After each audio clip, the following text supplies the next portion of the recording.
بریم واسه خودمونی امروز و چیزی که میخوام بهتون بگم خیلی جالبه و توی زندگی خیلی هامون این اتفاق افتاده و حرفها و توجه به دید مردم نسبت به خودمون باعث میشه که خیلی چیزا رو از دست بدیم و دیگه ما از خودمون خوشمون نیاد.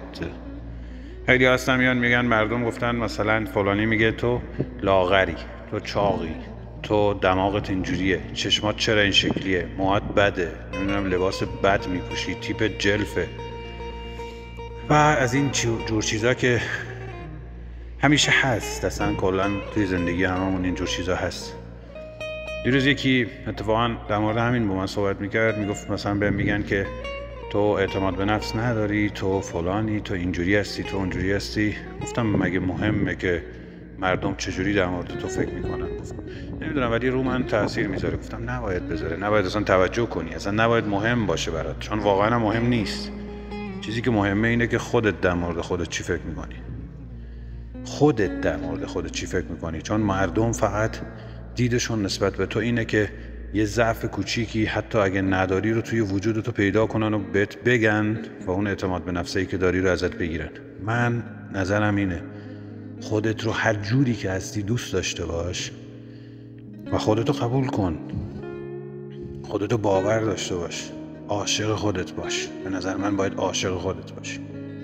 اگه اینجوری نباشه خیلی چیزا رو تو زندگیت میبازی. میگه یه معلمی اومد سر کلاس، بعد سر کلاسش اومد یه ده تایی عبارتای جمعی رو با هم دیگه نوشت، بعد آخرش مثلا نوشت 3 به اضافه 3 برابر با 9. کل کلاس زدن زیر خنده. 10 تا عبارت جمعی رو نوشته بود، حتی سختایی هم که نوشته بود مثلا چند رقمی ها رو درست جواب داده بود، ولی 3 به اضافه 3 رو نوشت مثلا 9. گفت چرا میخندین؟ گفت خب خنده داره، چیزی که تو داری میگه خنده داره، باید بهت بخندی. یعنی بلد نبودی که 3 به اضافه 3 چجوریه؟ نه من عمدن این کارو کردم. گفتم ببینم نظر شما چیه؟ یکی گفت از تو بعیده، یکی گفت این چیه، یکی گفت فلانه. هر کسی یه نظری داد. گفت آقا من پای تخته 10 تا عبارت جمعی رو نوشتم و با هم دیگه جمع کردم، 9 تاش حتی سختاش رو درست جواب دادم، ولی شما تنها چیزی که دیدین فقط اونی بود که اشتباه نوشتم. میخوام اینو بهتون بگم، مردم دیدشون نسبت به شما فقط اونیه که دارین اشتباه میکنین، یا چیزیه که شما خودشون فکر میکنن شما اشتباه کردین، یا ضعفیه که اونا توی وجود شما میبینن.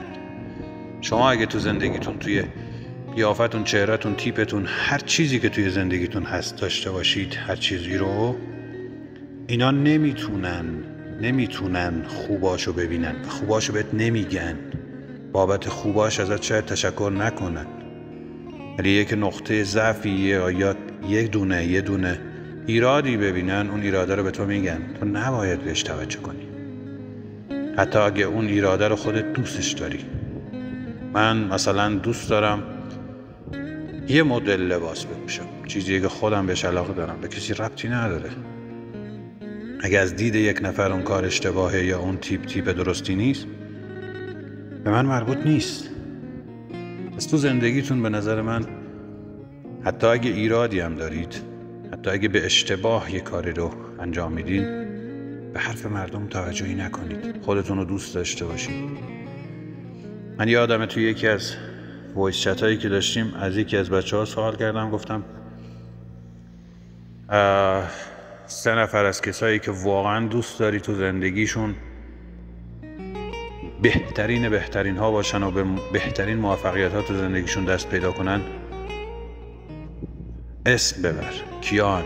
گفت خیلی هستن. گفتم 3 تا رو نام ببر. و 3 تایی که اسم برد اینجوری بود که برادر، خواهر، پدر، اینا.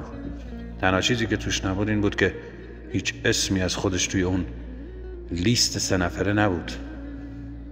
تا زمانی که خودتون رو دوست نداشته باشین، عاشق خودتون نباشین، عاشق ضعف‌های خودتون نشین و خودتون رو با تمام ضعف‌ها و نقاط قوت‌هاتون قبول نکنید، یک آدم بازنده‌ای. یک آدم بازنده‌ای. این چیزی که دارم میگم فقط در مورد تیپ و قیافه صحبت نمی‌کنم. طرز فکر من، ایدئال‌های من و چیزایی که تو زندگی من برام مهمه، اینا برای منه و من خودم دوستشون دارم. و نظر مردم برام مهم نیست. مردم چی فکر میکنن؟ یکی از رانندگی بعدش میاد، یکی عاشقشه. یکی از پیاده روی خوشش میاد، یکی بعدش میاد. یکی ورزش کردن رو دوست داره، یکی اصلا نمیدونه ورزش کردن چیه. یکی کاری رو مثل سیگار کشیدنی که من میکشم دوست داره و از اون سیگار لذت میبره، یکی متنفره. هر چیزی که مال توه برای خودته و به هیچ کسی ربطی نداره، حتی اگه اشتباه باشه مثل سیگار کشیدن. از داشتهات لذت ببر و اگه نقطه ضعفی هم داری بذار برای خودت باشه. اگه چیزی رو داری که بقیه فکر میکنن اون نقطه ضعفه، برات اصلا مهم نباشه. اصلا توجه نباید بکنی. به نظر من خیلی چیزا تو زندگی ما اتفاق میفته مثل دقیقا همین اشتباهی که معلم انجام داد. بقیه فقط ضعف هامونو میبینن. چند روز پیش یکی با من صحبت میکرد، گفت محمد ما یه آدمایی هستیم سرشناسیم، ولی یه مشکل کوچیکی برامون پیش اومد و یه سری ایرادها توی زندگیمون پیدا شد، کوچیک در حد هیچی، صفر، اصلا دیده نمیشد پیش خودمون، اصلا بهش فکر نمیکردیم. ولی از مردم میشنیدم که اینا بدبخت شدن، اینا بیچاره شدن، اینا اینجوری شدن، تموم شد کارشون، نتونستن، عرضه نداشتن و گفتم مگه مهمه مردم چی میگن بعد؟ گفت نه ولی پشت سر خیلی حرف میزنن. گفتم بازم میگم مگه مهمه برات؟ گفت نمیدونم ولی درست نیست. گفتم درستم نباشه، کار اونا درست نیست، تو کار خودتو بکن. مردم اگه تو کوچکترین ضعفی پیدا کنی تو زندگیت، باور کن و باور کن و باور کن، 1000 برابرش میکنن. فکر نکن که دور و بریات دوست دارن که تو خوشگل باشی، موفق باشی، همه چی دون باشی، صدات خوب باشه، نمیدونم ورزشکار حرفه‌ای باشه. من یه بار یادمه توی یکی از وایسام داشتم صحبت میکردم، گفتم آقا شما برو یه دونه سواری 5-6 میلیارد تومانی بخر، استوری کن، نهایتش چند نفر بیان ریپلای بزنن بگن مبارک. اونم نه این که بگن مبارکه، به خودم فوشه، مبارکه نیست، اون از حسودیه. 10 روز بعدش برو همون ماشین رو بذار بگو تصادف کردم نابود شد، مثلا میان جلوی در خونتونه، چی شد چی اینجوری شد. نه اینکه بگه نگرانت شدن، خوشحالن از این که تو هیچی نداری و یه تصادف کردی، یه ماشین 5-6 میلیاردی رو نابود کردی و داغون کردی. برای خودت زندگی کن، کسی نمیخواد مگه اینکه یک نفر باشه واقعا از صمیم قلب تو رو دوست داشته باشه و موفقیتاتو بخواد و خوبیاتو بخواد و اگه ضعفی هم داشته باشی بگه به خاطر این باشه که فقط تو اون ضعف رو برطرف کنی. اگر نه همه میشه همون استوری که برای ماشینت گذاشتی و فقط از روی حسادت میان میگن مبارک. اون مبارکه نیست. برای خودت زندگی کن و خودت رو قبول داشته باش و خودت رو دوست داشته باش، هر جوری که هستی و هر چیزی که خودت دوست داری باش. روزتون بخیر دوستان.